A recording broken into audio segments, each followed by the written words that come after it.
নমস্কার বন্ধুরা, know about India চ্যানেলে তোমাদের সকলকে স্বাগত। থাম্বনেল দেখেই নিশ্চয়ই বুঝতে পারছো যে আজকে আমরা কি নিয়ে আলোচনা করতে চলেছি। ইন্ডিয়া, ভারত, বিশ্বের সবচেয়ে বড় গণতন্ত্র এবং বিভিন্ন ধর্মের বাসস্থান। এই ইন্ডিয়া বা ভারত নামের উৎপত্তিস্থল নিয়ে আজকের আলোচনা। প্রাচীনকাল থেকেই এই ভারতবর্ষকে আমরা বিভিন্ন নামে ডেকে এসেছি। হিন্দু, হিন্দুস্তান, আল হিন্দ, হিন্দুস, হদু, ইন্দু, ইন্ডিকা, ইন্ডিয়া। তোমরা কি জানো যে 500 খ্রিস্টপূর্বাব্দ নাগাদ পার্সিয়ানসরা ভারতে আসে? তারা সাকে হা উচ্চারণ করত।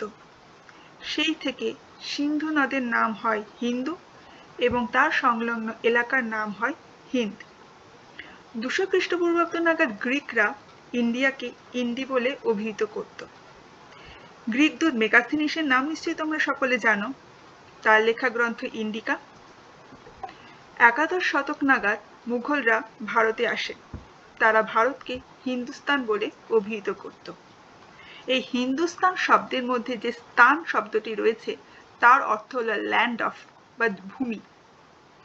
এই স্তান শব্দটা আমরা বিভিন্ন দেশের নামের মধ্যে পেয়ে থাকি, যেমন কাজাখস্তান, উজবেকিস্তান, কিরগিজস্তান, তাজিকিস্তান, আরো অনেক। আবার ইন্ডিয়া নামের মধ্যে যে ইয়া শব্দটি রয়েছে তার মানেও হলো ল্যান্ড অফ বা ভূমি। এই ইয়া শব্দটাও আমরা বিভিন্ন দেশের নামের মধ্যে পেয়ে থাকি, যেমন Arabia, Namibia, Russia, Bolivia, Malaysia, Australia.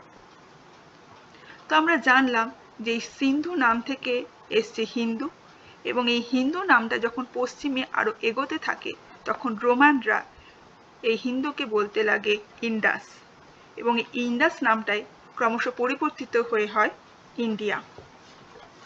কিন্তু এই সিন্ধু নামটা কোথা থেকে এসেছে? এই সিন্ধু নামটা এসেছে সংস্কৃত শব্দ সানিধ থেকে, যার অর্থ হলো ল্যান্ড অফ ওয়াটার বা জল বেষ্টিত এলাকা। আর ভারত একটা নদীমাতৃক দেশ, সেটা তো আমরা সবাই জানি। বিদেশিরা কি কি নামে আমাদের ভারতকে অভিহিত করতে আমরা জানলাম, কিন্তু আমরা ভারতীয়রা নিজেদের দেশকে কি বলে ডাকতাম? এই নিয়ে দুটো প্রাচীন নাম প্রচলিত আছে, জম্বুদ্বীপ এবং ভারতবর্ষ। এই জম্বুদ্বীপ কি? বিভিন্ন ভারতীয় পুরাণ থেকে আমরা পাই যে পৃথিবী আগে 7 খণ্ডে বিভক্ত ছিল, যার মধ্যে কেন্দ্রস্থ স্থলটার নাম হলো জম্বুদ্বীপ, এবং এই জম্বুদ্বীপের একটি প্রদেশ হলো ভারতবর্ষ। এই ভারতবর্ষ নামটা কোথা থেকে এসেছে? ভারতবর্ষ নামটা এসেছে ভরত নাম থেকে। কে এই ভরত? এই নিয়ে দুটো মত প্রচলিত আছে। কিছুজন বলেন যে দুষ্যন্ত পুত্র সম্রাট ভরতের নাম থেকে ভারত নাম আসে, আর কিছু জনের মনে করে যে জৈন তীর্থঙ্কর ঋষভনাথের পুত্র চক্রবর্তী ভরতের নাম থেকে ভারত নাম আসে। এছাড়া বিভিন্ন পুরাণ, বিষ্ণু পুরাণও ভারত নামের উল্লেখ আছে। তোমরা নিশ্চয়ই দেখতে পাচ্ছ বিষ্ণু পুরাণে লেখা আছে, the territory that lies north of the ocean and south of the snowy mountains is called Bharat.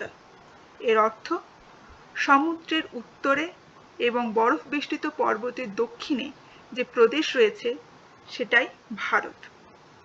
1947 সালের স্বাধীনতার পর ভারত হয়ে যায় ভারতীয় গণতন্ত্র এবং ইন্ডিয়া নাম হয় the Republic of India. The constitution of India 1950 article 1 এ লেখা আছে, India that is Bharat shall be a union of states.